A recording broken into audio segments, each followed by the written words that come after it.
Assalamualaikum warahmatullahi wabarakatuh. Perkenalkan, nama Muhammad Hashim Atailah dengan NIM 218111885. Saya di sini akan menceritakan sedikit mengenai tentang istri Nabi, yaitu salah satu istri Nabi, yaitu Saudah binti Zam'ah. Saudah ini adalah istri kedua setelah Khadijah wafat.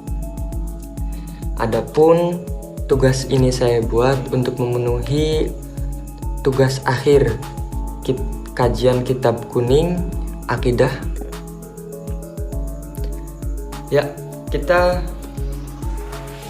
akan menceritakan mengenai tentang Saudah bin Zam'ah. Saudah binti Zam'ah bin Qais bin Abdi Syams merupakan sahabiah atau sahabat Nabi Muhammad SAW dari kalangan wanita yang imannya kuat. Bersama 8 teman dari golongan Bani Amir, Saudah meninggalkan harta, mendapatkan cacian, siksaan, dan intimidasi karena menolak ajakan kesyirikan dari warga pribumi. Karena intimidasi, Saudah kehilangan beberapa teman dan juga suaminya. Di tempat asing itu pun penderitaan semakin lengkap dirasakan Saudah. Ya, Saudah binti Zam'ah yaitu salah satu sahabiah Nabi juga, karena Siti Saudah ini beriman ketika masih era-era kenabian gitu. Nah, kenapa Siti Saudah ini mendapatkan cacian, gitu, makian dan yang lain-lain gitu? Karena Siti Saudah ini adalah orang yang hanya beriman kepada Rasul gitu. Keluarganya, suaminya, bapak, ibunya gitu, bahkan lingkungannya itu menolak keras dengan ajaran Nabi tersebut. Jadi terlalu banyak tekanan, terlalu banyak cacian Saudah ini mendapatkan.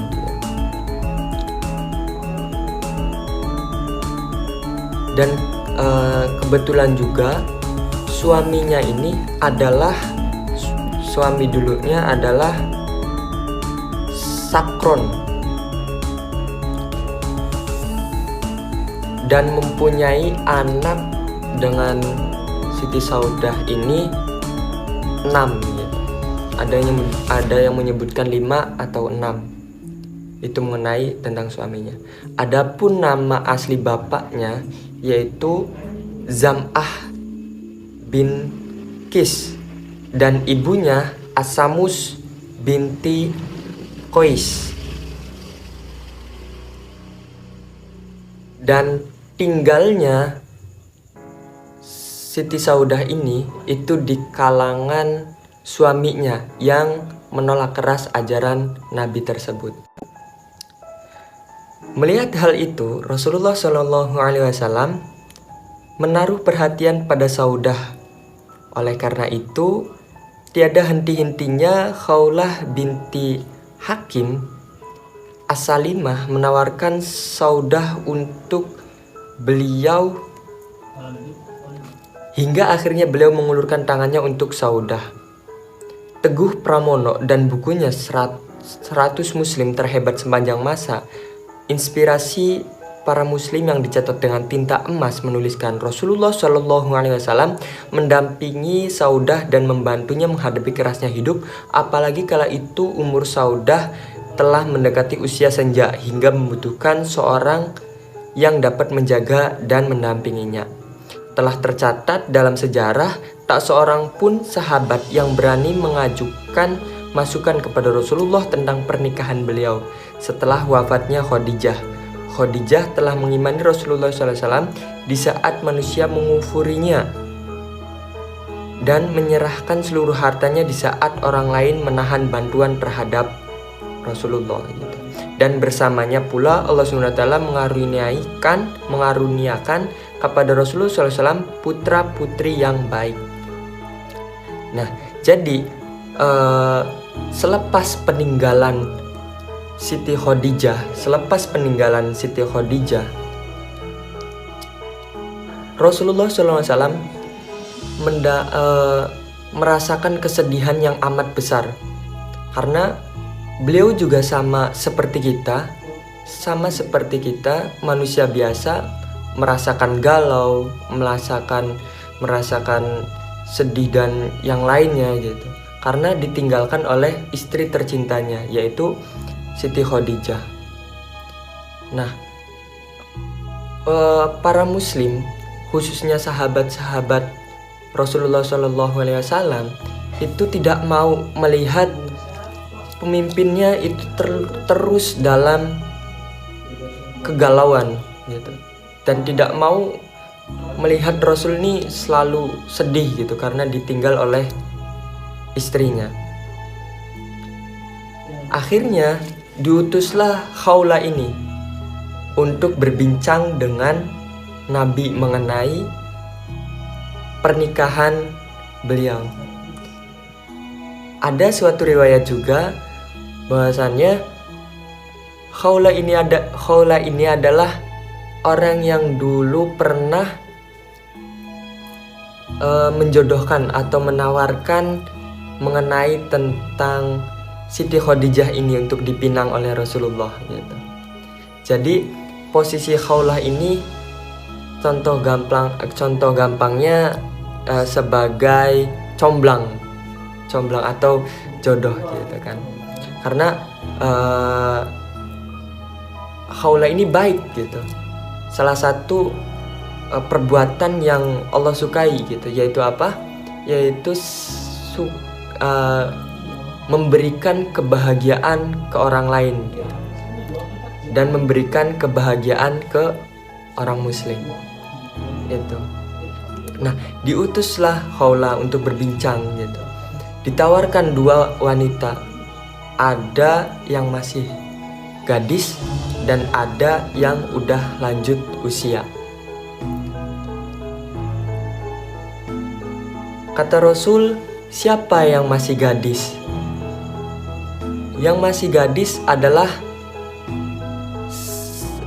manusia yang anaknya manusia yang paling dicintai beliau, yaitu Siti Aisyah. Siapa yang dicintainya? Yaitu Abu Bakar. Kemudian siapa yang tua ini, atau siapa yang udah lanjut usia ini? Yaitu Saudah binti Qis. Seperti apa Saudah bin Qis ini? Akhirnya diceritakanlah oleh Khawlah mengenai tentang Saudah ini. Dan Nabi pun menyuruh Khawlah untuk berbicara ke Saudah, saya akan meminang dia, akan meminang Khawlah, akan meminang Saudah. Akhirnya bertemu dengan Khawlah ini. Kata Khawlah, wahai Saudah, kamu siap tidak untuk dipinang atau dilamar oleh Rasulullah SAW? Kata Saudah, saya siap untuk dilamar oleh Rasulullah SAW. Tapi saya perempuan, saya masih mempunyai seorang bapak. Maka temuilah bapak saya dulu untuk memberikan izin saya menikah dengan Rasulullah SAW. Akhirnya Khawla ini ke bapaknya Saudah, yaitu siapa tadi bapaknya Saudah? Zam'ah bin Qis ya. Zam'ah bin Qis. Kebetulan juga di situ bapaknya Saudah ini belum masuk Islam atau tidak masuk Islam, masih dengan kemusyrikan. Tapi melihat dengan itu pun bahwasannya bapaknya Saudah ini adalah orang yang rasional. Begitupun anaknya. Kalau kita menjadi Saudah gitu. Kalau kita menjadi Saudah, ya nggak langsung ke bapaknya, ya udah saya mau gitu. Nggak mau langsung ke bapaknya, langsung diterima gitu. Jadi Saudah dan bapaknya itu lebih mengutamakan rasional daripada nafsunya. Balik lagi, akhirnya pun diterima. Makanya matur lagi ke Saudah, Nabi akan meminangmu. Saudah siap. Akhirnya Khawla pulang menghadap ke Rasul, dan dipinanglah Saudah ini. Itu merupakan keistimewaan dari Saudah, lebih mengutamakan rasionalnya ketimbang emosionalnya. Adapun keutamaan dari Siti Saudah ini, yang pertama, Saudah ini adalah seorang yang pemberani. Di mana kata pemberaninya gitu? Kenapa disebut pemberani? Karena Saudah ini adalah satu-satunya orang yang mengimani Rasulullah SAW di saat lingkungan, keluarga, dan yang lainnya menolak keras dengan ajaran Rasulullah SAW. Sehingga disebutlah sebagai seorang yang pemberani. Selanjutnya yaitu Saudah adalah seorang pendongeng. Beliau juga suka mendongeng perihal dulu mengenai perjalanan hidupnya, menceritakan hal-hal kehidupannya kepada Rasulullah. Gitu. Adapun untuk cerita yang favorit yang beliau sering ceritakan kepada Rasul, yaitu termasuk keluarga Nabi SAW yang juga bermigrasi ke Abyssinia bersamanya. Dia sering menceritakan pengalamannya yang tak terlupakan di Abyssinia dan berbicara terutama tentang putri Nabi Ruqayyah dan suaminya Utsman bin Affan. Kemudian ada mengenai tentang Saudah adalah sangat murah hati atau panjang tangan. Nah, panjang tangan bukan berarti suka nyolong atau suka enggarong, tetapi panjang tangan ini adalah seorang yang paling dermawan. Ada diriwayatkan suatu kisah atau kisah ya mengenai tentang istri-istri Nabi pas zamannya Umar. Itu istri-istri Nabi diberikan sekantong penuh besar koin dirham, sebesar kantong besar koin dirham. Nah, Siti Saudah ini tidak menerima itu semua, namun koin dirham ini diberikan kepada orang yang lebih membutuhkan ketimbang dirinya. Itu kenapa dijuluki sebagai seorang yang paling dermawan. Aisyah radhiyallahu anha berkata tentang Saudah, "Tidak pernah aku menemukan wanita yang lebih mencintaiku daripada Saudah binti Zam'ah. Saya berharap saya bisa persis seperti dia." Hadis riwayat Muslim. Saudah adalah contoh wanita yang baik, humoris, dan murah hati yang pribadinya yang bisa kita semua hormati dan perjuangkan untuk menjadi seorang yang pribadinya seperti Saudah.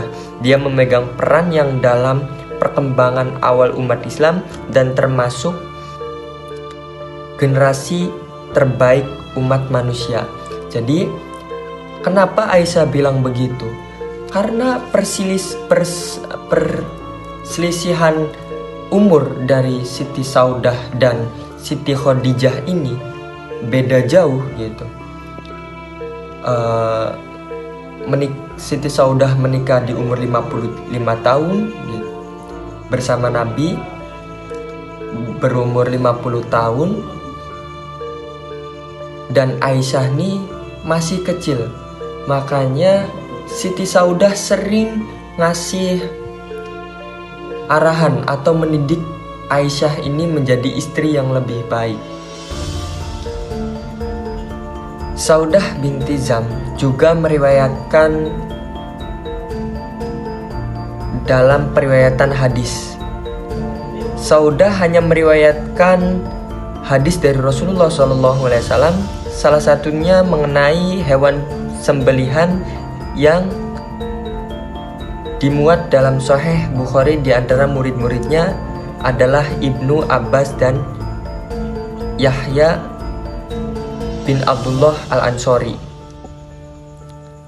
Jadi Saudah ini hanya meriwayatkan 5 hadis gitu. Salah satunya mengenai tentang hewan sembelihan. Itu mengenai tentang sejarah dari Siti Saudah.